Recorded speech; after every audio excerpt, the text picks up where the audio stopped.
Bonjour Martin. Bonjour. Je te remercie beaucoup de t'être prêté, disons, à l'exercice et de partager avec nous autres quelques chapitres de ta vie. Si tu aurais à te présenter brièvement, peux-tu parler de toi-même? Avec plaisir. Ben, mon nom est Martin Robitaille. Je suis à la direction de l'école Marie-Tanguay à Cornwall, une école de 410 élèves. Donc, je suis présentement à ma 9e année à l'école Marie-Tanguay.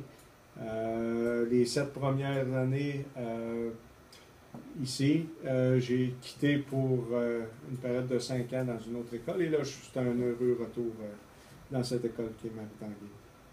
Est-ce que tu pourrais m'expliquer brièvement en quoi consistent ces troubles d'apprentissage? Oui. Ben, les premiers signes où est-ce que je peux dire que j'ai mes parents ont vu des problèmes au niveau de l'apprentissage, c'est la lecture. Très tôt, là, je pourrais dire au niveau de à peu près de la 2e année, à la maternelle et en première, je réussissais quand même à bien me débrouiller, du moins c'est ce qu'on me disait. Mais vraiment, à l'étape de la 2e année, est arrivé des difficultés plus majeures en lecture. Puis là, c'est sûr que c'était moins agréable. Oui, ça franchement. Donc, j'ai eu quand même de l'appui à ce moment-là. Mais les choses ont quand même évolué dans un sens qui est plus difficile. Et c'était un passage un peu plus ardu, aller même tout mon primaire. Oui, oui. Au niveau de l'écriture, est-ce que tu dirais que les difficultés étaient plus grandes, moins grandes ou comparables? Peut-être un petit peu moins grande en écriture. Très vite, j'ai appris, comme on disait à l'époque, en lettres attachées. Comme ça enlevait une partie peut-être de mes problèmes parce que les gens avaient de la difficulté même à me lire et moi je le savais que en écrivant peut-être en lettres attachées, je réussissais à m'en tirer un petit peu plus dans certaines situations. Mais c'était un peu moins pire en écriture, cependant. Au niveau de la rédaction, rédiger un texte, par exemple? Je pouvais avoir certaines difficultés, mais je pouvais quand même réussir. Je ne faisais pas des grands textes, là, c'était pas si élaboré, mais c'était plus au niveau de la lecture là, qui était vraiment difficile, et puis c'est encore un peu difficile aujourd'hui. Je m'en cache pas. Comme ça, les Harry Potter de 1000 pages, tu les savoures lentement? Non, Harry Potter, j'écoute le film. Mais j'admire ceux qui peuvent le faire quand même. Dis-moi, qu'est-ce que tu trouves qui t'a le plus aidé quand tu étais enfant, adolescent, même jeune adulte? Il y a tellement d'exemples que je pourrais prendre, des choses qui m'ont aidé. Certainement, l'aide des parents, c'est hors de tout doute, c'était la plus grande appui que tu peux avoir. Bien que mes 2 parents n'étaient pas dans le domaine de l'enseignement, donc c'est pas qu'ils étaient limités, mais il y avait leur stratégie à eux autres. Puis leur stratégie à eux, c'était l'encouragement. Jamais, dans tous les défis que j'ai eu à vivre à l'école et dans ma vie, même au quotidien, ils ont toujours été là pour moi, pour m'encourager. Puis ça, c'était certainement la chose qui m'a le plus aidé. Parce que à chaque fois qu'on faisait appel à eux, soit par des rencontres avec l'enseignante, avec des psychologues, ou peu importe, des gens qui venaient nous appuyer à l'école, ils étaient toujours présents, puis toujours très positifs. Et ça, moi, je m'en ai servi aussi comme motivation. Je voulais leur plaire, je voulais qu'ils soient fiers de moi. Puis de cette façon, ils m'ont toujours encouragé, même si parfois c'était vraiment difficile. Donc, l'appui des parents, c'est sans doute numéro un. C'est sûr qu'au point de vue professionnel, aujourd'hui, quand j'occupe la position que j'ai, je peux voir facilement que l'influence qu'on peut avoir chez les enfants à développer leur estime d'eux autres mêmes. Quand ils ont à performer, de voir chez un enfant qui a certaines difficultés, les efforts qu'ils ont pu mettre dans leur travail, bien ça, aujourd'hui, je le valorise. Tu fais un peu avec les autres ce que tes parents ont fait avec toi. Exactement. Puis c'est une des raisons pourquoi aussi que j'occupe le poste que j'ai, c'est que je sais que je peux faire la différence dans la vie de certains enfants, surtout des jeunes qui éprouvent certaines difficultés.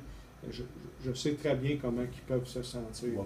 Je ne suis pas gêné de le mentionner parce que c'est mon vécu.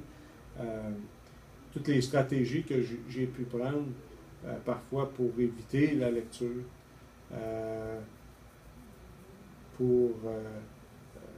par exemple, trouver des stratégies à l'intérieur de la salle de classe, comment anticiper la lecture qui pouvait arriver, regarder la lecture la veille quand on fait ça, parfois encore aujourd'hui nécessairement. C'est une bonne stratégie. On demande aux parents, voulez-vous regarder, vous pratiquer. Puis le lendemain, on fait un suivi. Alors, vous pouvez être certain que mes parents et moi, on travaillait fort les soirs. Puis le lendemain, mais ça ne paraissait pas trop. Parce que je l'avais appris par cœur. Exactement. Et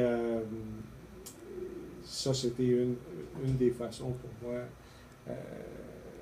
pour m'aider. Il y a eu de bonnes personnes qui m'ont appuyé quand même. Parce que j'ai dû être sorti de la classe régulièrement. Ça, c'était difficile. C'était difficile parce que pendant longtemps, la perception des autres envers moi, c'est que je ne performais pas ou peu. Puis on pouvait rire facilement. Alors moi, d'une autre façon, je m'organisais pour que on ne rit pas de moi. Alors j'avais beaucoup de plaisir à être en salle de classe. Je crois que j'étais un collègue, un ami que tout le monde voulait avoir en salle de classe parce que je réussissais à rendre les choses agréables. Le bout en train. C'est ça. Mais c'était une façon, c'était un exutoire. Ben oui. Puis aujourd'hui, j'en suis plus conscient là, lorsque un ami peut faire certaines choses, je le comprends davantage. Quand on regarde un peu ton cheminement, oui. Est-ce qu'il y a certaines choses qui te viennent en tête qui ont été tes plus gros défis? Là, ça peut être autant académiquement que l'attitude des adultes à ton égard, que l'attitude de tes profs, ou les gens en salle de classe, tes amis. Certainement, la perception des autres, quand tu es tout petit ou quand tu grandis, ça a une influence énorme. Tu veux plaire à tout le monde. Je disais tout à l'heure à mes parents, je ne voulais pas déplaire parce que je travaillais très fort. Ils ont toujours été là pour moi, pour m'encourager. Mais lorsque la pression des pères, puis on recule là, quelques décennies, mais je peux imaginer encore aujourd'hui où est-ce que aujourd'hui les performances sont encore sont davantage mis en premier plan lorsqu'on parle de rendement scolaire. Mais la pression des pairs, elle peut certainement être de plusieurs niveaux. Tu vas être aussi bon qu'eux autres. Moi, je m'étais organisé d'être aussi bon, sinon meilleur, dans certains niveaux, pour leur montrer que je sais peut-être pas lire comme toi, ou j'écris peut-être pas comme toi, mais dans certains domaines, exemple les sports, oh mon Dieu, là, tout le monde voulait. Tout le monde s'organisait pour que je sois avec eux. Mais c'était un exutoire, c'était pour moi une béquille énorme, parce que là, j'étais accepté, j'étais désiré. Ils te voulaient sur leur équipe. Exactement. Donc, on se trouve des façons à ce moment-là où est-ce que on veut plaire, on veut être Oui. perçu comme toutes les autres personnes pour être juste être heureux à l'école. Ben oui, Être bien dans notre peau. Être bien dans ta peau. Exact. Est-ce qu'il y a des préjugés auxquels tu as fait face? Puis là, ça peut être autant dans le monde du travail, dans le monde universitaire ou à l'école. Comme adulte, ça me dérange plus depuis bien longtemps.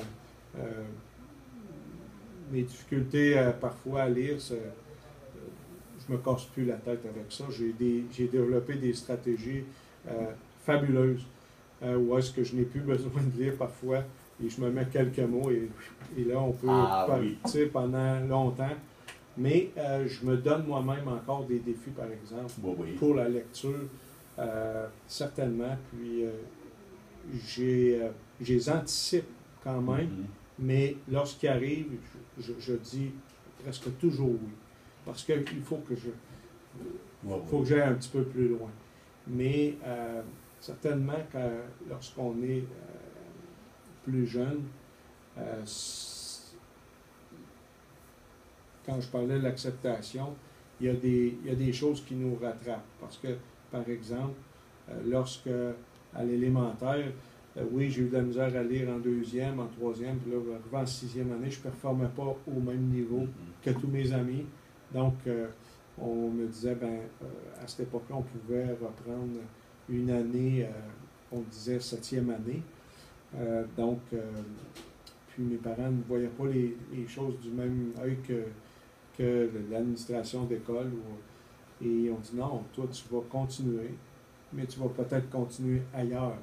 Puis là, ailleurs m'a amené à développer d'autres stratégies. Une des stratégies que tout à l'heure qu'on pouvait dire, c'était la capacité de vivre des changements. Ça, c'est incroyable comment que j'ai pu développer cette capacité parce que on me demandait certaines choses à l'école que je n'étais pas capable. Il fallait que je me débrouille assez vite pour dire sur quel patin que je vais tomber. Et ça, j'ai développé des mécanismes où est-ce que je réussissais à ce moment-là à vite me repositionner. Alors, changer de groupe, pour moi, c'était pas un problème. J'ai dû changer d'école parce qu'on dit, Martin, on voudrait une autre école, mes parents. Mais là, c'était un autre groupe, une autre école, d'autres amis.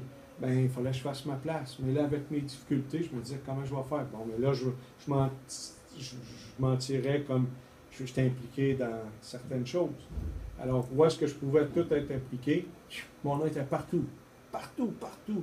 Donc, ça faisait mon affaire. Ben oui.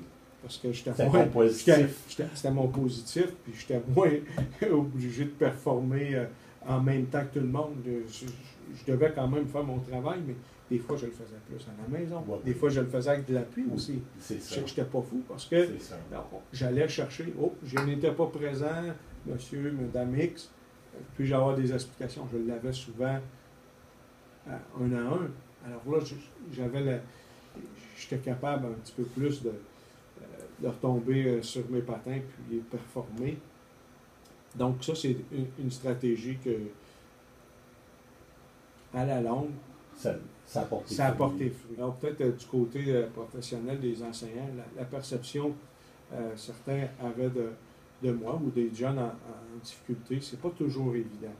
Oui, j'ai frappé des murs, ou est-ce que dans certaines situations, plus au secondaire cependant, où est-ce qu'on exigeait tellement la performance, oui, je pouvais performer, comme d'autres amis aussi pouvaient performer, mais ceux et celles qui avaient de la difficulté, moi, je n'étais pas loin parce que j'avais tous mes défis. Et parfois, la pression que certains pouvaient mettre, être empathique et voir chez l'élève le désir qui peut s'améliorer au niveau de ses compétences, au niveau de ses habiletés, puis se servir de ça pour comme moteur pour performer, pour s'améliorer. Ça, je pense que ça peut être davantage exploité. Ou, en tout cas, dans ma situation, j'ai eu quelques situations intéressantes et c'était des grands défis. Mais à l'inverse, par exemple, j'ai eu des personnes qui ont été pour moi un déclencheur incroyable. Et ça, je l'ai compris assez tôt, dès la 7e année. Quand je parlais, j'ai dû changer d'école. Je me suis agreffé à une personne qui, pour lui, l'esprit des élèves, la créativité, le bien-être, c'est intrinsèque chez lui. Ben moi, je me suis collé à ça. Puis à cet individu-là, c'est greffé pour moi une belle aventure qui est encore aujourd'hui.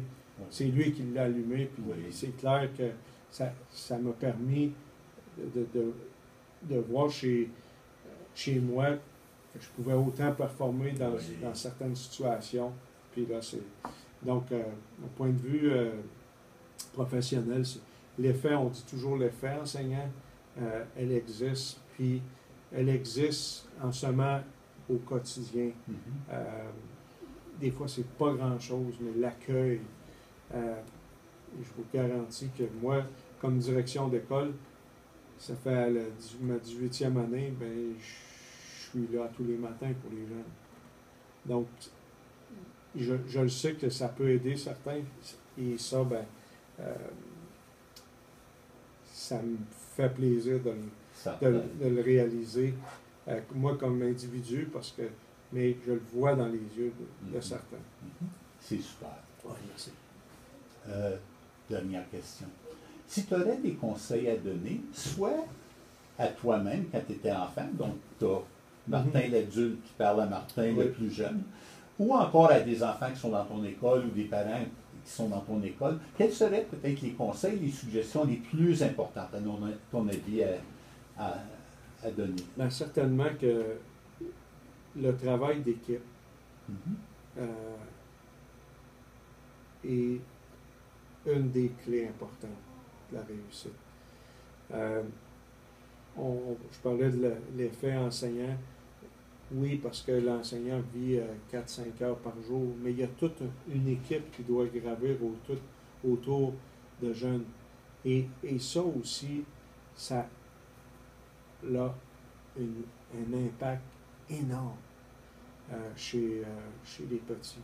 Ça, c'est un conseil que moi, que je sais qui m'a aidé parce que lorsque ça allait mal avec certains, je sais qu'il y en avait d'autres qui voyaient ou qui percevaient ou qui avaient quelque chose à faire avec ce petit bonhomme-là qui avait de la misère. Qui pouvait compenser qui pouvait compenser. Comme parent, ben, je le vis comme parent. J'ai deux grandes filles aujourd'hui qui sont extrêmement persévérantes à l'école, mais avec les mêmes difficultés que le papa a eu. J'en ai une que c'est plus au niveau de la lecture, mais elle a ce désir de foncer dans à peu près tout. Wow, que je suis heureux. Et j'en ai une plus axée vers au niveau intellectuel. Elle fait des études universitaires, mais avec d'autres problèmes que le papa a eu aussi, qui n'est pas capable de s'asseoir, pas capable j'ai un bureau debout. Ça me fait plaisir de vous accueillir, mais ça, c'est mon bureau. Et c'est debout. Oui. Donc, mais comme parent, il n'y a pas de truc. C'est simplement de prendre l'enfant où est-ce qu'il est et de vouloir l'amener et l'amener ensemble. Oui. De faire partie de l'équipe avec eux. Oui. Ça, c'est peut-être les choses essentielles. Les choses les plus importantes. Donc, mais il y a une belle évolution. Puis, moi, je peux vous dire, aujourd'hui, tout va vite. Tout est tellement rapide. Mais de prendre le temps avec des gens importants, des gens significatifs pour un jeune, de s'asseoir à la même place, comme on va dire, un autre Notre métier, lorsqu'on va à l'hôpital, ben, il y a plusieurs spécialistes. Ils s'assoient ensemble, ils décident collectivement où est-ce qu'on s'en va. Mais si on réussit dans l'éducation à mettre cet esprit d'équipe pour le bien-être, pour aller un petit peu plus loin dans l'amélioration, pas juste dans le rendement, c'est le bien-être. Hors de tout doute que. Et après ça, le jeune, il faut avoir confiance aux jeunes, puis ils peuvent aller très, très, très loin. Oui. Certainement. Je trouve ça merveilleux de voir tes qualités de résilience et d'adaptabilité. À savoir justement qu'à t'entendre, c'est évident qu'il y a eu beaucoup de positifs malgré les grands défis que tu as eu au niveau de tes apprentissages. C'est pas mal merveilleux de voir ça. Un beau modèle pour tout le monde. Merci. Au plaisir, merci beaucoup. Ça fait plaisir.